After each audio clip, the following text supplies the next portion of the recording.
Ok. Hola, 6 21 6 22.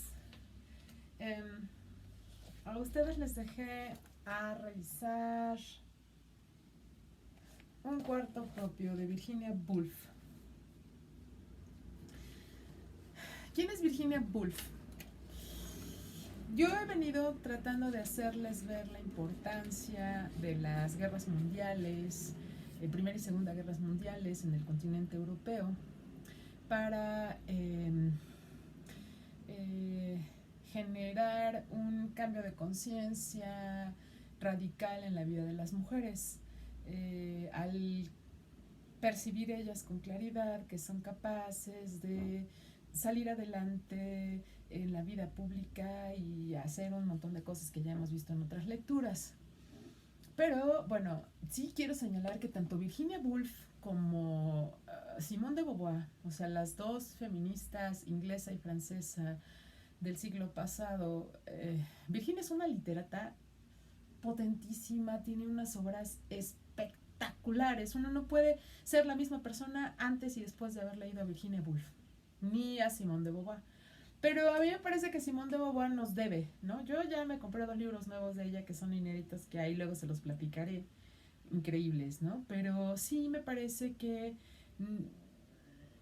Virginia Woolf sí alcanza unos niveles espectaculares de creatividad. Sí es de las mujeres que tienen una pluma, además de súper espeluznantemente potente. O sea, ella en unas cuantas páginas de este libro de un cuarto propio, que es un cuadernajito, logra detonar y estallar el patriarcado en Inglaterra.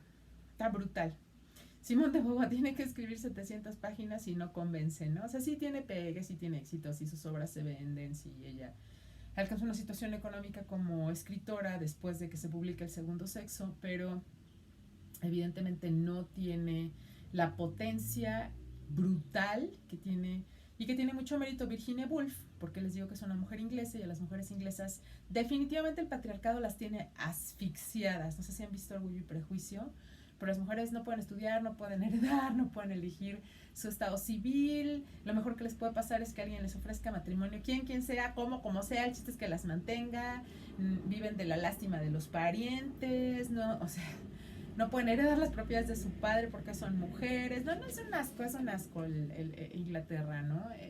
El patriarcado en Inglaterra, bueno, las mujeres que son madres solteras son repudiadas, el único camino que les queda es la prostitución para sobrevivir. No, es un asco Inglaterra.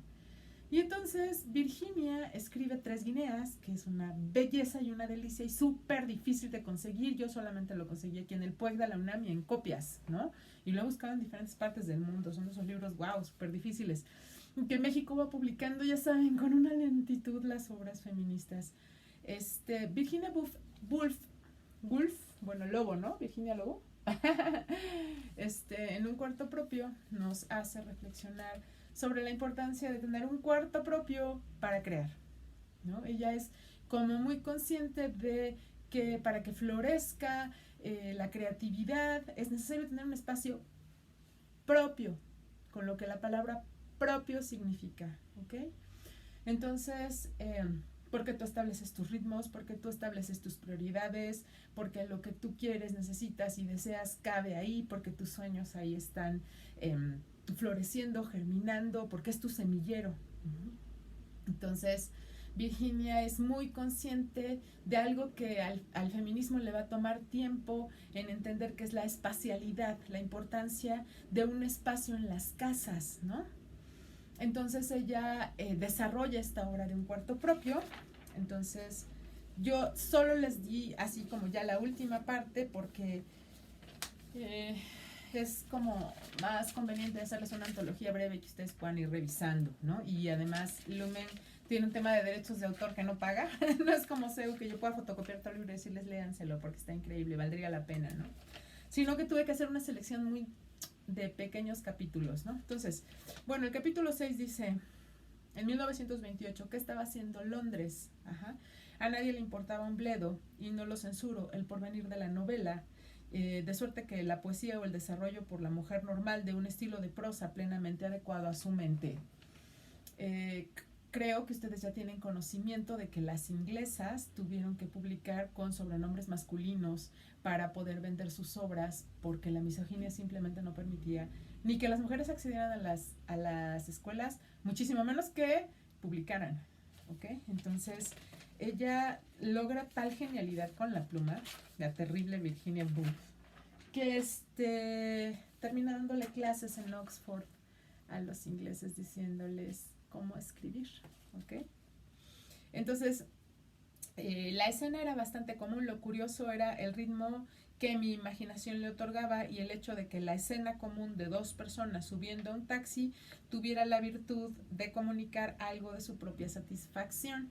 Ella está haciendo notar cómo las sensibilidades de los diferentes géneros también se plasman en la escritura.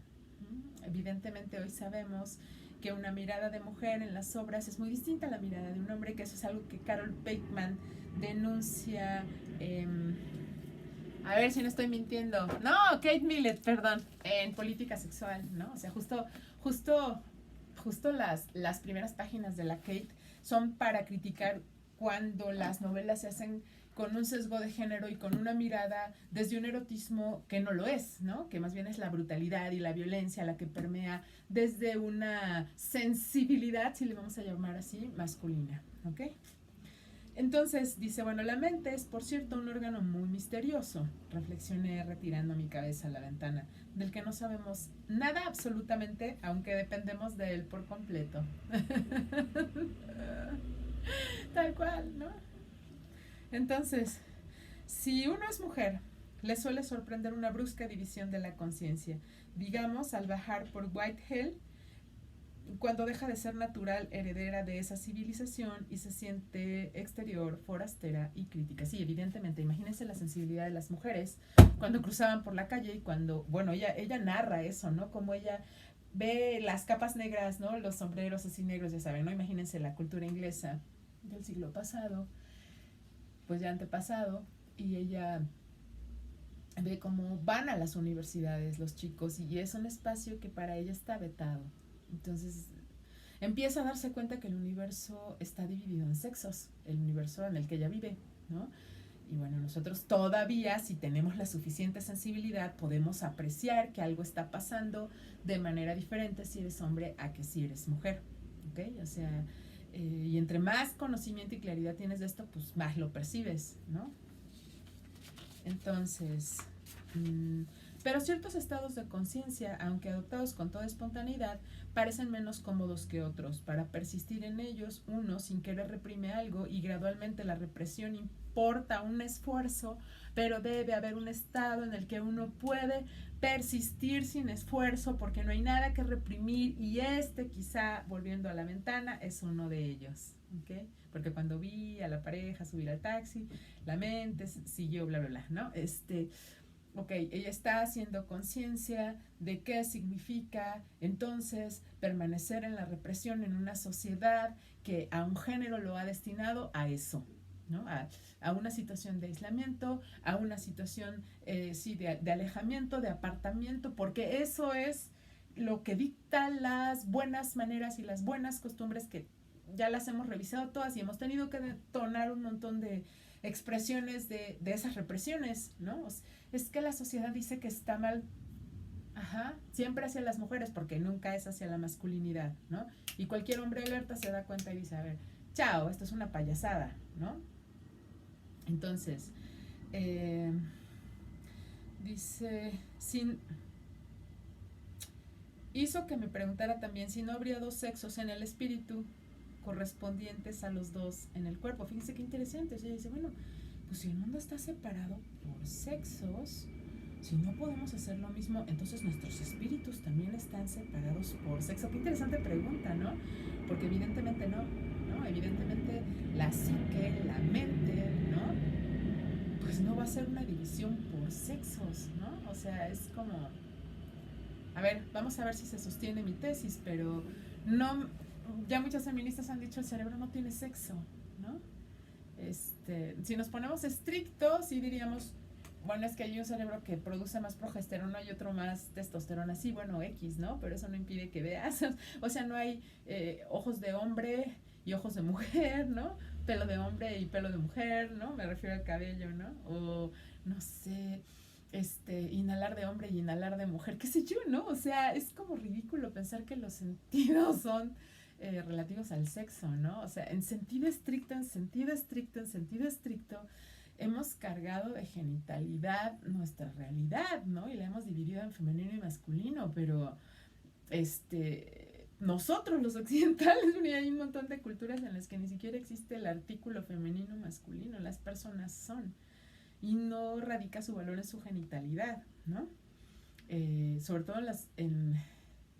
sí les voy a dar el nombre de la cultura, siempre me quedo con algo de tarea, pero sí hay algunas islas centroamericanas y algunos pueblos prehispánicos donde ni siquiera existe la palabra mío o tuyo, es nuestra cabeza, nuestro corazón, nuestras manos, ¿no? O sea, no es esta forma de construir al mundo dividido en sexos y muchísimo menos para sacar provecho los unos de los otros, ¿no? O sea, donde el sentido de comunidad es más real.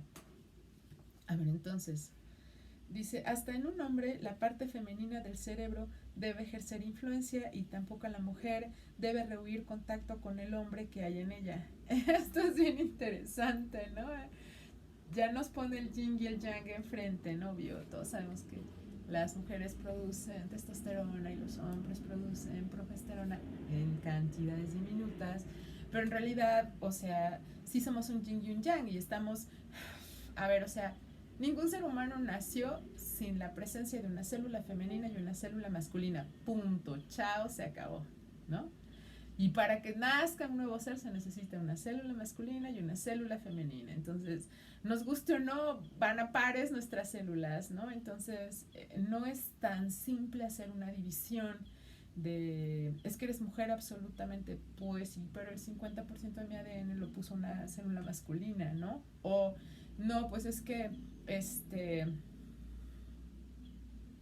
sí, al revés, ¿no? A la inversa, por ejemplo, nosotros hoy sabemos que todos los embriones hasta el tercer mes de edad son femeninas, ¿no? Hasta el tercer mes que se empieza a desarrollar en razón de algunas temperaturas corporales y X, Y y Z, o el desarrollo de los cromosomas que llevan o a un sexo masculino o a un sexo femenino, ¿no? Pero sensu stricto, la feminidad estaría ahí en todes, ¿no? Entonces, es muy complejo hacer una división como, tan artificial como la que hacemos y tan perjudicial como la que hacemos. Bueno, entonces, y si es verdad que uno de los signos de la mente del todo desarrollada es que no piensa especial o separadamente en el sexo, ahora más que nunca es difícil alcanzar esa condición, ¿no? Y si es verdad que uno de los signos de la mente del todo desarrollada es que no piensa especial o separadamente en el sexo, ahora más que nunca es difícil alcanzar esa condición. Bueno, sí, claro, un poco lo que yo les decía hace un momento, o sea, tenemos que dudar de si lo que condiciona nuestra racionalidad es ser hombres o mujeres, evidentemente, ¿no?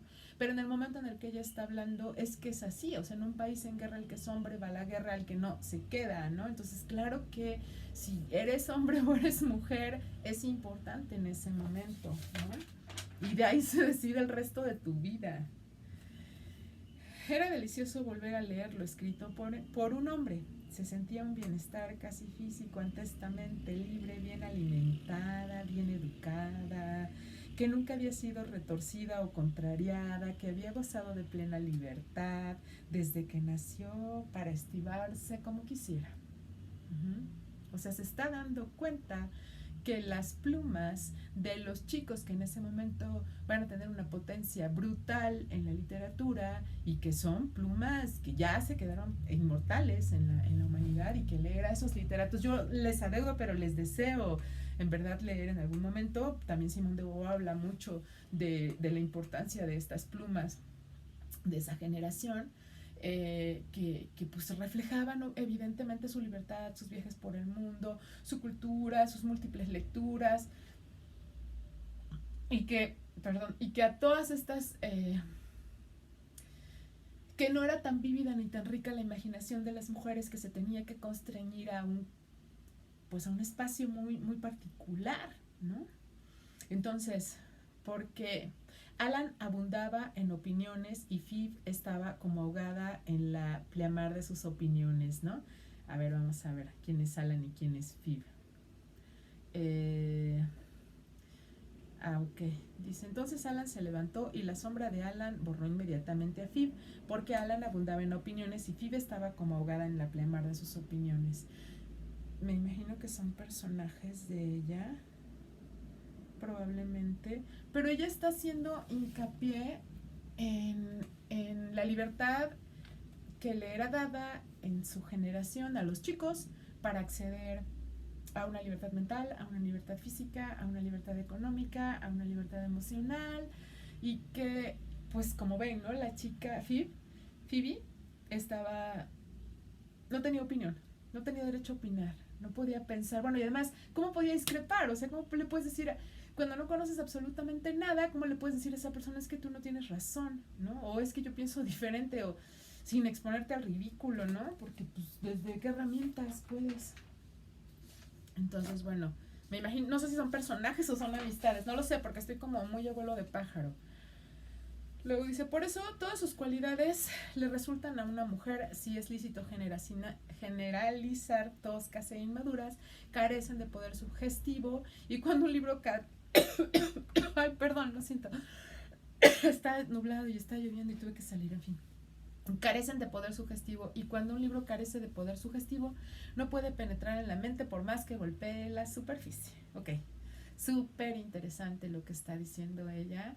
Acabo de tener una conversación con una persona especialista en la terapia, ¿no? Con una terapeuta, y platicábamos sobre la potencia de una biografía que tiene ella de hace 7 años y que me dice es enorme y yo no he tirado, es excelente trabajo literario, ¿no? Entonces sí, evidentemente, o sea, hay trabajos que tienen este poder sugestivo y que son capaces de penetrar en la mente, ¿no?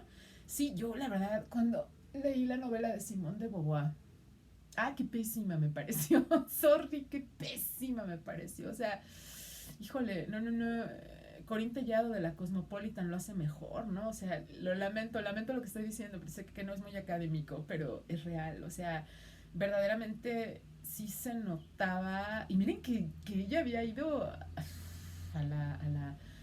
había viajado y había ido a la universidad, pero de todas maneras ella había crecido en una situación de la que ella protesta fuertemente, que es una religiosidad y escuelas religiosas y amistades solo en los ámbitos religiosos, o sea, como muy muy coartada su libertad, ¿no? De pensamiento. No quise hablar mal de Simone de Beauvoir, porque de verdad que, o sea, sí es una genia y así, pero en la novela es un desastre, ¿no? Tiene una novelilla que ni el nombre me acuerdo, ¿no?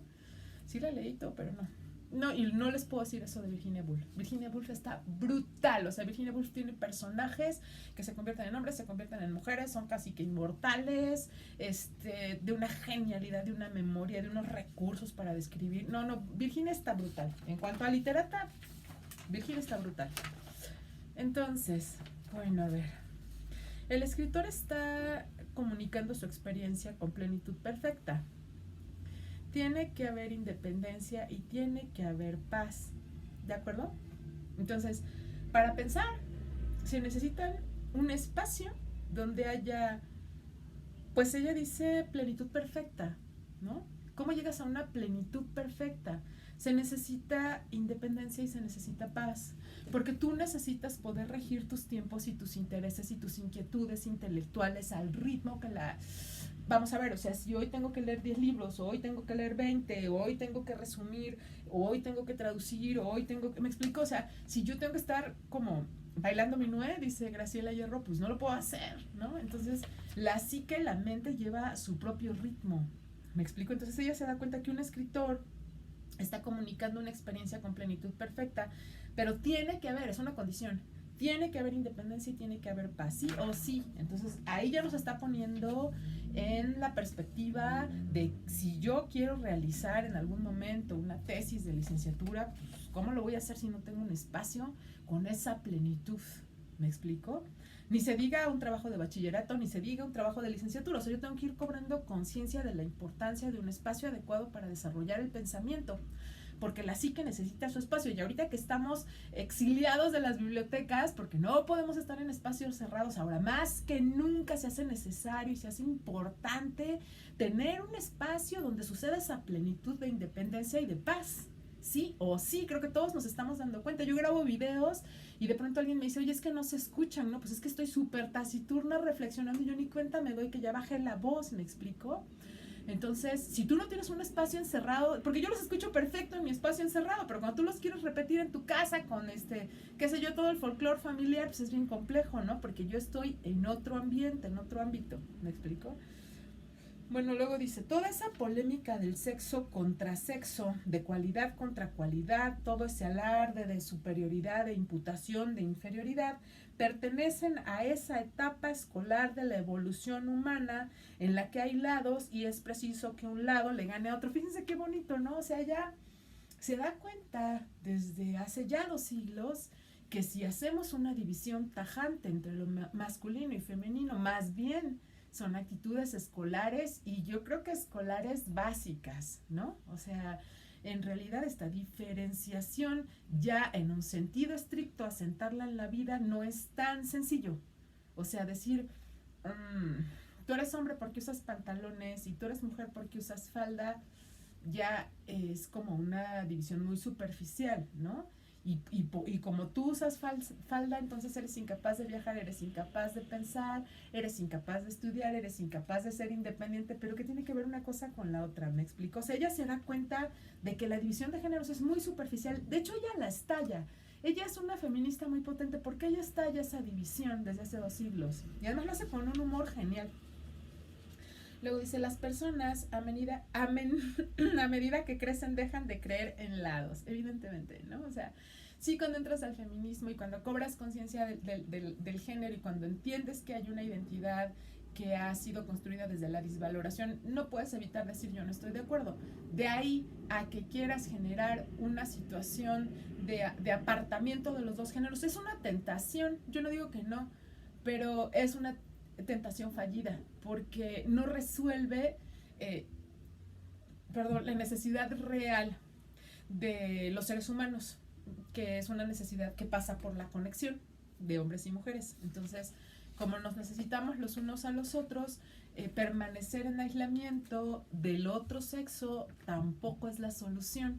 Aunque no voy a negar que se encuentra mucha paz, ¿no? O sea, ya lo hicieron las Amazonas, ya lo hizo Sor Juana, ¿no? Ya lo hizo Hipatia, ¿no? O sea, sí, un montón de mujeres que se dan cuenta que pues ese aislamiento también les permite la paz, ¿no? La famosísima paz, ¿no? Y la estabilidad, ¿no? Entonces, sí, o sea, para producir, digo, de acuerdo, no se trata de hacer como una división tajante, pero sí hay que entender que esa paz es necesaria, ¿no? Por eso hice un cuarto propio. A ver, léase, ¿no? Con atención. Luego dice, escribir lo que uno quiere escribir es lo único que importa, ¿no? Y que eso importe por siglos o por horas es lo de menos. Entonces, a eso se está refiriendo ella, ¿me explicó? O sea, ¿cuánto tiempo le voy a destinar yo a este escrito? ¿Qué sé yo? Por ahí arrancaba hace un momento, ¿no? Diciéndoles, pues yo le voy a destinar el tiempo que yo le tenga que destinar a este esfuerzo. Entonces, obviamente ella es escritora, obviamente nos está hablando de la importancia de un puerto propio, obviamente ella está mostrando cuál es el camino para que una mente se desarrolle en la creatividad y ella ni siquiera le interesa entrar en la discusión de si es una mente femenina o una mente masculina, aunque está muy consciente de que en su tiempo hay una segregación que está impidiendo el florecimiento de las conciencias a igual velocidad o con la misma lucidez o con el mismo brillo, ¿no? Luego dice, así es, la independencia intelectual depende de cosas materiales. ¡Voilà! No hay más. Ajá. La independencia intelectual depende de cosas materiales. ¿Cómo voy a pensar por mí misma si no soy capaz de hacerme cargo de mí misma? O sea, es inciso A, de ahí para allá, dicen los argentinos, ¿no? De la independencia económica para allá. Van a ver ahí en la conferencia magistral que les estoy preparando justo la gran conciencia sudamericana de la independencia económica de las mujeres para que después existan todas las demás tipos de independencias. ¿Me explico? Entonces, la poesía depende de la libertad intelectual. ¡Auch! Y se da cuenta que hay muy pocas mujeres que han hecho poesía. Porque la poesía es un nivel de reflexión todavía más, ¿no?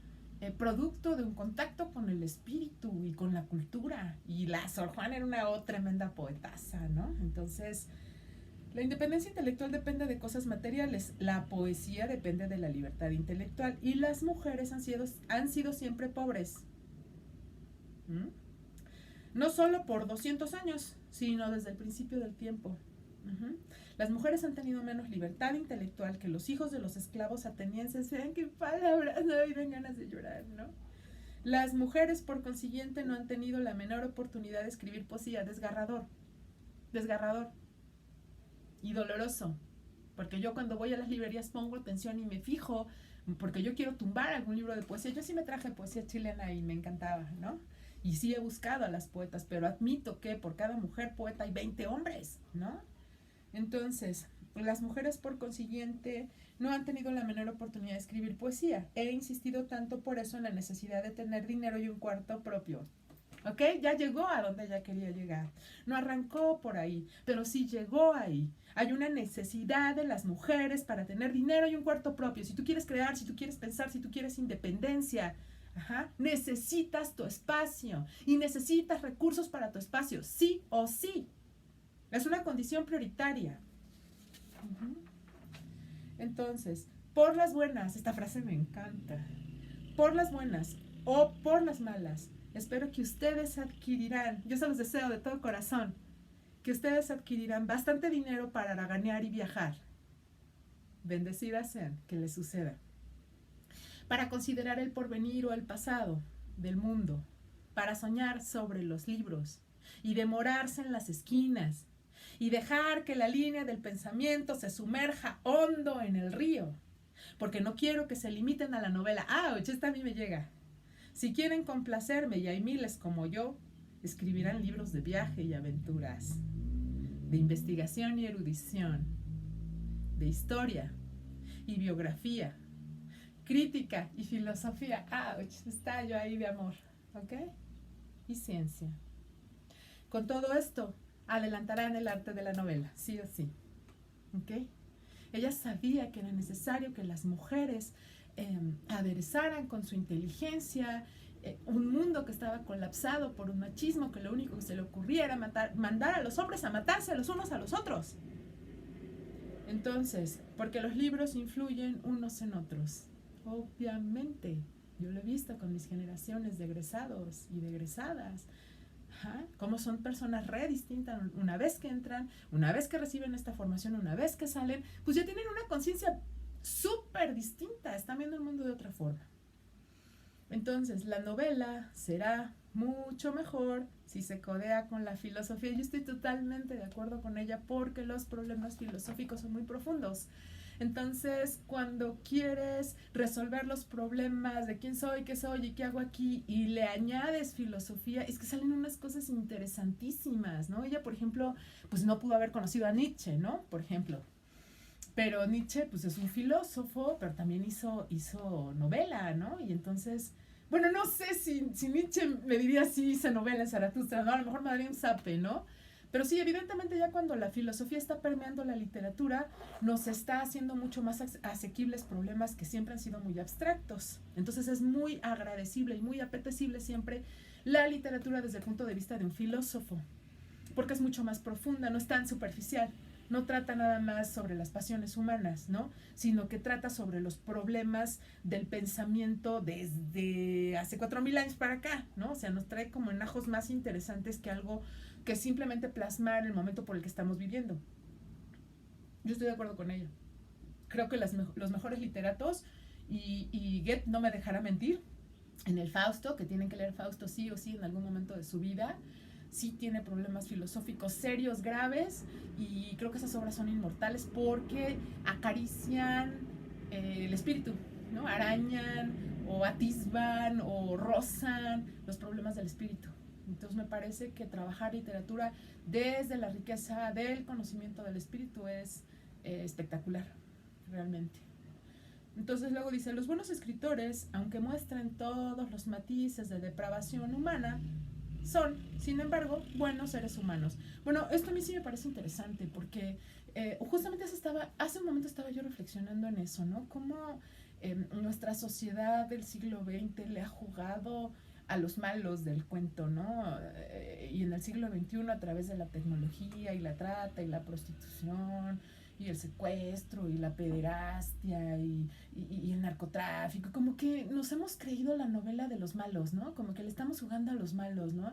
Y realmente se me hace tan ridículo, ¿no? O sea, creo que han habido momentos mucho más luminosos en la historia, donde realmente la humanidad se ha abocado, qué sé yo, ¿no? O sea, ¿qué les gusta? Construir templos, carreteras, ciudades, acueductos, arquitectura, ¿no? Literatura, ¿no? O sea, volteamos a ver a los griegos y vemos, bueno, esas esculturas, o vemos esos templos, o volteamos a ver a los egipcios y vemos pues esas pirámides, ¿no? O sea, nosotros como humanidad, ¿qué estamos dejando para la posteridad? O sea, ¿en qué se está yendo nuestra energía, ¿no? En trata, en acoso, en nudes, en porno, en packs, o sea, ¿qué estamos realmente construyendo como sociedad? O sea, ¿qué es lo que estamos heredando? O sea, ¿estamos haciendo una Tenochtitlán que va a asombrar al mundo entero o estamos haciendo el ridículo, ¿no? O sea, siendo que tenemos una de las mentes más poderosas que han tenido los seres humanos a lo largo de la humanidad, puesto que tenemos una cantidad de conocimiento brutal de la física y de la matemática y de la literatura y de la anatomía y de, vaya usted a saber cuánta más cosa, ¿no? ¿Qué estamos haciendo con la literatura? ¿Qué estamos haciendo con el pensamiento? ¿Qué está haciendo la humanidad con todos estos conocimientos? Además de, dígame usted qué, fastidiarse en el Face o difamarse o ofenderse. O sea, me parece tan pobre lo que estamos haciendo como cultura, honestamente, ¿no? Entonces, los buenos escritores, aunque muestren todos los matices de depravación, son sin embargo buenos seres humanos. Sí, o sea, no se viste con la finta. O sea, si le está platicando ahí alguna escena erótica, pues no se viste con la finta, ¿no? O sea, el pobre diablo quiere vender su novela, dale chance, ¿no? O sea, más bien, ¿qué hace usted una vez que cierra el libro, ¿no? ¿Qué hace usted con su vida, ¿no? Entonces, el escritor, pienso, tiene la suerte de vivir más que los otros en presencia de esta realidad. Sí, yo también estoy de acuerdo. Sí, porque cada que metes la nariz en un libro te encuentras a un personaje o a una personaje nueva y evidentemente eso te permite eh, escarbar en otras realidades que no te habías imaginado o que no habías pensado o que no conocías. Entonces, como que tienes una cita con diferentes personajes o personajes y te transportas evidentemente a su tiempo, a su momento, a su circunstancia, a sus inquietudes, a sus necesidades, a sus temores, a sus angustias, a sus alegrías, a sus logros. Sí, evidentemente, o sea, claro, ¿no? O sea, claro, claramente tienes una realidad además más profunda, porque la literatura sí toca rasgos del espíritu, forzosamente está hecha con la palabra y la palabra es la que construye, en el inicio fue la palabra, ¿se acuerdan del Génesis? Estamos hechos de palabra, ¿no? ¿Qué es la palabra? ¿Por qué es tan importante la palabra, ¿no? Lo que decimos, ¿no? Construimos el mundo desde nuestras palabras, ese es el punto, ¿no? Y las palabras, pues, ¿de dónde vienen? Pues de nuestro espíritu, ¿no? De nuestra mente, de nuestra psique, ¿no? Me parece, ¿no? ¿Para eso nos comunicamos o no? ¿O qué? ¿O nos callamos todos de una vez? No estaría mal. Si no sabemos, como dicen los filósofos, de lo que no vale la pena hablar, lo mejor es callar, ¿no? Sí, evidentemente. O sea, si no tengo nada bueno que decir, el silencio puede ser una idea fantástica, ¿no? Mejor escuchar las aves, mejor escuchar la lluvia, ¿no? O sea, puede ser como mucho más enriquecedor el silbido del viento, ¿no? Que un parloteo con una verborrea insóplida, ¿no? O sea, qué sé yo, ¿no? A ver, entonces, así cuando les pido que ganen dinero, así cuando les pido que ganen dinero y tengan un cuarto propio, les estoy pidiendo que vivan en presencia de la realidad. Una vida estimulante, parece, puédase o no comunicarla. Ajá. Sí, evidentemente. O sea, si tú estás en contacto con tu mente, estás en contacto con tus sueños, estás en contacto con tu logos, con tu razón, estás poniéndote de acuerdo contigo misma, no, pues ya está buenísimo, contigo mismo, ¿no? Te conoces a ti misma o a ti mismo, buenísimo, ¿qué rayos veniste a hacer este mundo? ¿Qué te interesa? ¿Qué quieres? ¿Qué te inquieta? ¿Cuáles son tus sueños? ¿No? O sea, ¿quién eres tú? ¿No? O sea, esta pregunta tan fantástica que lees de la oruga, ¿no? De este maestro Carol Lewis, ¿no? Del maestro lógico, ¿no? De Alicia en el País de las Maravillas. Cuando le pregunta a la oruga a Alicia, ¿quién eres tú? ¿No? ¿Quién eres tú? ¿No? ¿Quién eres tú? Porque eso es algo que tienes que resolver tú. No puedes hacer trampa. Nadie puede venir a decirte, tú eres, taxista, ¿no? Pues gracias por la información, ¿no? O sea, eso es algo que surge del contacto con tu propio espíritu, ¿no? Eso es algo que tú tienes que resolver. Acuérdense lo que les había dicho sobre que hay dos momentos fundamentales en la vida del ser humano. Cuando naces y cuando sabes para qué naces. ¿Ya sabes para qué naciste? ¿Ya sabes para qué? Porque es de ahí para allá. ¿Me explico? A ver, entonces. Dice... yo debería suplicarles que recordaran sus responsabilidades. Que fueran más espirituales, más elevadas. Yo debería recordarles cuánto depende de ustedes y qué influencia pueden ejercer en el porvenir. Fíjense nada más, es una genial amo. Ajá. Pero esas exhortaciones pueden dejarse sin mayor peligro al otro sexo, que las expondrá. O mejor dicho, ya las ha expuesto, con mayor elocuencia que la que yo puedo suministrar. Al revolver mi propio espíritu, no encuentro el sentimiento noble de que todas somos compañeras iguales y debemos encaminar el mundo a fines más altos. Ajá. Me encuentro diciendo breve y prosaicamente que lo más importante es ser una misma. ¡Ay, por fin!, ¿no? Sí, o sea, gústele a quien le guste y cueste lo que cueste. Veniste a ser tú. Y sí, que se van a enojar y que van a patalear y que van a hacer berrinche y que no les va a agradar. Sorry, ¿ok? Acuérdense que hay un refrán que dice que todo el mundo se aparta cuando ve a un hombre que sabe a dónde va o a una mujer. Ustedes véanlo en la calle, cuando caminas y vas clarísimo a lo que vas, todo el mundo se hace a un lado. En la vida es igual. Si tú sabes a dónde vas, es comper. Sorry, ¿ok? Pero tengo que saber a dónde voy, si no voy como, ¿qué? ¿No? Mariposeando, papaloteando, ¿no? No sé si voy, vengo, me regreso, no les va a pasar, ay, se me olvidó, ay, me voy para acá, no, mejor para acá. Sí, obvio, no sabes a dónde vas, ¿no? Entonces dice, ni piensen influir en otras personas. Yo les diría, si supiera decirlo de un modo noble, piensen en las cosas en sí, bueno, como buena inglesa, ¿no? Me encuentro diciendo breve y prosaicamente que lo más importante es ser una misma, ni piensen influir en otras personas. Yo les diría, si supiera decirlo de un modo noble, piensen en las cosas en sí. Sí, es que cuando uno decide influir en los demás, realmente es muy desgastante, ¿eh? O sea, realmente, al final, es que es como eso es lo que nos pasa a los profesores, ¿no? Por eso nuestra labor es a veces tan ingente, ¿no? Porque sea que te hagan caso o sea que no, uno siempre siente, uno siempre dialoga, ¿no? Desde, o sea, si te hacen caso y siguen tus pasos, sí, bueno, pero se tienen que encontrar a sí mismos o a sí mismas, ¿no? O sea, no se vale hacer trampa y seguir el manual, ¿no? De lo que te dice el profesor ABCDE, ¿no? O sea, tú en algún momento tienes que decidir por ti misma o por ti mismo quién eres y qué estás haciendo aquí.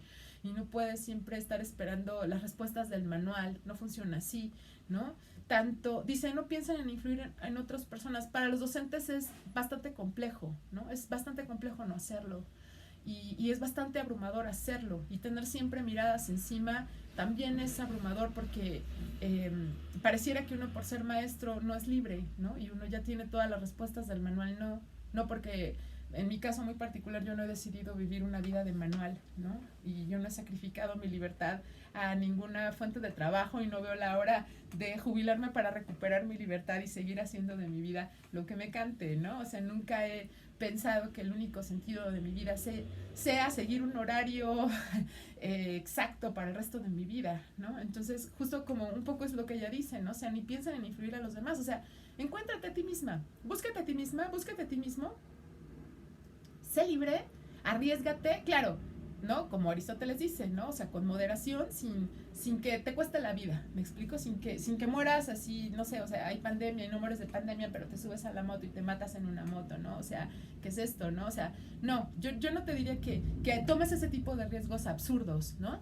Pero sí te diría que no vivas una vida de manual, ¿no? Pero bueno, si tú quieres vivir una vida de manual, o sea, vívela, está buenísimo, ¿no? O sea, no me hagas caso, o sea, yo estoy aquí simplemente sugiriéndote una serie de ideas que son importantes en la literatura, mantener la libertad del espíritu, ¿no? Para un literato, la libertad espiritual es inciso A, ¿no? Más bien, o sea, más bien creo que eso era lo que quería decir. En la literatura tiene que haber una libertad espiritual. Ya, si tú la quieres para ti o no, ya, no importa, ¿no? O sea, escógelo tú, decídalo tú, ¿no? Bueno, a ver, entonces es que no quiero que luego estén ahí como convertidos en mi sombra, ¿no? Porque qué desesperación, ¿no? No, por favor, no. A ver, entonces, cuando una mujer habla a otras mujeres, debe tener una intención muy desagradable. Las mujeres son duras con las mujeres. A las mujeres les desagradan. Las mujeres, pero ¿qué no están hartas ustedes de esa palabra? Les aseguro que yo lo estoy. Miren qué bonita crítica, ¿no? Ella está señalando esta falta de sororidad, ¿no? Como se nos ha enseñado a interrelacionarnos desde el desprecio, desde el enojo, desde el resentimiento, desde la envidia, desde la crítica, desde... Ya sabemos, ¿no? Pero todo eso está pasado de moda. Yo la verdad creo que las mujeres que en este momento siguen hablando mal de las mujeres, o siguen envidiando a las mujeres, o siguen atacando a las mujeres, la verdad es que ya son personas con un montón de problemas y que se equivocaron de siglo, ¿no? O sea, francamente ahorita ya eso ya pasó. O sea, ahorita en este momento estamos construyendo una realidad donde cabemos todas y todos y donde no somos enemigas las mujeres. Eso ya, qué flojera tan absoluta, ¿a quién le interesa eso, no? O sea, ya, igual dice, ya pasó de moda, sorry, ¿no? O sea, conviértete en un ser humano, deja de actuar como un personaje ridículo, ¿no? Tratando de hacerle daño a quién y por qué, ¿no? O sea, qué necesidad, qué flojera, ¿no? Bueno, lo cierto es que me suelen gustar las mujeres. Me gusta su falta de convencionalidad, me gusta su entereza, me gusta su anonimia, ¿no? Cuando ella dice, me gusta su falta de convencionalidad, pues lo que pasa es que, qué sé yo, ¿no? O sea, cuando las mujeres son expulsadas de esta vida política y de esta vida pública, a lo mejor entre ellas se permanece como en un estado, qué sé yo, no sé bien a qué se refiere aquí, pero mi familia es femenina, somos puras hermanas. Y está a gusto, ¿no? Estar a gusto, estar entre mujeres, ¿no? O sea, se valen cosas que, pues, cuando estás en la presencia masculina es más complejo, ¿no? O sea, pareciera que si abrazas o que si te enterneces o si confías, estás erotizando, ¿no? A la otra persona, ¿no? O sea, pareciera que todo lo que haces es coquetear, ¿no? O sea, es muy pesado, es muy cansado convivir siempre desde una vibra sexualizada de las relaciones, ¿no? O sea, yo la verdad es que sí me siento muy cómoda con mis amigos homosexuales, pues porque no hay una vibra sexual, ¿no? O sea, me puedo sentar como quiera, o puedo abrazar, o puedo besar, o puedo gritar, o puedo sonreír, o puedo ser espontánea, o puedo... Y no lo está interpretando como que me quiero ir a acostar con él, ¿no? Lamento decir este tipo de cosas, pero es triste y es pesado que no hemos aprendido a relacionarnos entre géneros sin una carga sexualizada de la relación, ¿no? No digo que me pase con toda la gente, evidentemente no, ¿no? Pero sí es pesada la atmósfera así con hombres, ¿no? Donde tienes que estar sí, ¿no? Como que todo está cargado de sexualidad, ¿no? O sea, ¿por qué no puedes estar en una atmósfera donde simplemente eres tú, ¿no? Cómo te sientes, cómo te acuestes, lo que digas, lo que pienses, ¿no? No está cargado de esta, tensión sexual, vamos a decirlo así como rápido, ¿no? Yo creo que eso se refiere a ella, pero no sé si yo me fui en la interpretación. Luego dice, hemos concebido y criado y lavado y enseñado. Ah, sí, iba para allá. tal vez hasta los 6 o 7 años, los 1.623 millones de seres humanos que ahora pueblan el mundo. Ajá. Las mujeres hemos concebido y criado y lavado y enseñado. Ajá. Entonces, que ahora pueblan el mundo según el Atlas, y eso también toma su tiempo, ¿no? O sea, sí, evidentemente hay toda una energía femenina invertida en el asunto de la concepción, de la crianza, ¿no? Hay un lenguaje muy particular de mujeres con respecto al embarazo, con respecto al parto, a la lactancia, al puerperio, a las cesáreas. Hay como todo un territorio femenino de corporalidad que compartes entre mujeres, y que pues los retos de la crianza, las dificultades de la crianza, las diferentes etapas de la crianza, qué sé yo, ¿no? Hay como un logos propio femenino que sí pasa por la maternidad, ¿no? Sí, ella se refería a eso. Y sospecho que las mandan a la universidad para que las deseduquen, dice. Así, con algún tiempo disponible y con algún recuerdo de lecturas en la cabeza, ya han aprendido bastante de otra manera, y sospecho que las mandan a la universidad para que las deseduquen. No sé bien a qué se refiere aquí, me llamó la atención. Si nos adiestramos en la libertad y en el coraje de escribir exactamente con lo que pensamos, ¡ay, qué bonito! Si nos escapamos un poco de la sala común y vemos a los seres humanos no ya en su relación recíproca, sino en su relación a la realidad, es que eso es súper bonito. O sea, cuando tú sales al mundo y no estás cargado de este peso es que eres mujer y entonces espera de ti ABCD, y entonces los hombres hacia ti ABCD. O sea, estar en las culturas donde ser hombre o ser mujer no determina lo que tú estás haciendo en el mundo. Es espeluznantemente enriquecedor, relajado y delicioso. O sea, poder hacer tu vida sin tener que estar cargando con una expectativa sexual. Es delicioso, ¿no? O sea, poderte dirigir tanto a un hombre como a una mujer y saber que ahí hay un ser humano, punto, chao, se acabó. Eso es de una riqueza brutal, y que nosotros, ahí vamos, ¿no? Ahí vamos. Sé que va a suceder. No hay ser humano que deba taparnos la vista si encaramos el hecho, porque es un hecho, de que no hay brazo en que apoyarnos y que andamos solas y que estamos en el mundo de la realidad y no solo en el mundo de los hombres y las mujeres. Entonces la oportunidad surgirá y el poeta muerto que fue la hermana de Shakespeare se pondrá el cuerpo que tantas veces ha depuesto, derivando su vida de las vidas desconocidas que la precedieron. Sí, bueno, es que existe la noción de que la hermana de Mozart era más creativa que Mozart, o la hermana de Shakespeare más creativa que Shakespeare, o la mujer de Benjamin Franklin mucho más creativa que Benjamin Franklin, y así, ¿no? Hay un N ejemplos, pero pues se dedican a la domesticidad y a la maternidad y se llenan de hijos y de hijos y de hijos, o crían hijos de viudos para sobrevivir. No, ya saben, cosas asquerosas. Y entonces esas creatividades se apagan, y ella todo el tiempo le dedica como esta parte a esta poetisa que no nació, ¿no? Que sería la hermana de Shakespeare. Esperar que venga sin esa preparación, sin ese esfuerzo nuestro, sin esa resolución de que cuando renazca le será posible vivir y escribir su poesía.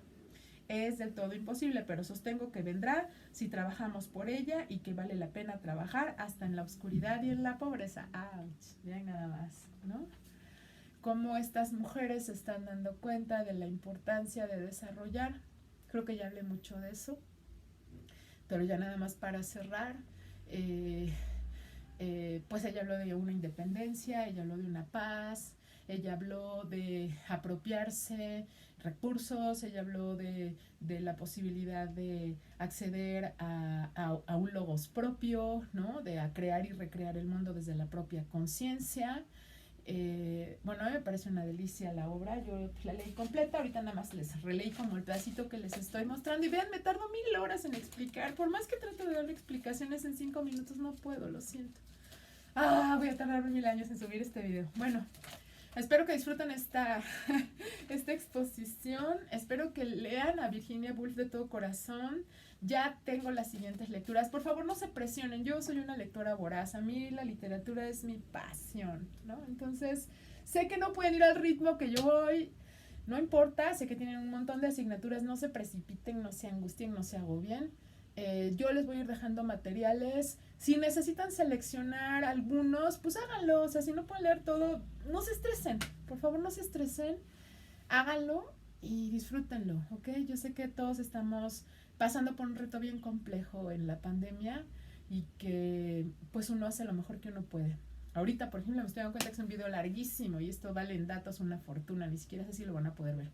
Pero bueno, si pueden acercarse al internet de la ciudad, si hay internet por ahí de la ciudad, háganlo, ¿no? Si pueden acercarse a, qué sé yo, a tomarse un Starbucks, un café, o pídanle el ticket a alguien y métanse y ahí el internet corre, me explicó, y ahí pueden estarlo escuchando, qué sé yo, o sea, espero que tengan las herramientas para acercarse a su educación, si no, no se desesperen, ¿ok? Lean, lean, lean, lean. Eso es bien importante, que el conocimiento les llegue a través de la lectura. Bajen la información y leanla. Aunque no puedan ver los videos, no importa, pero sí lean, ¿ok? Las y los abrazo.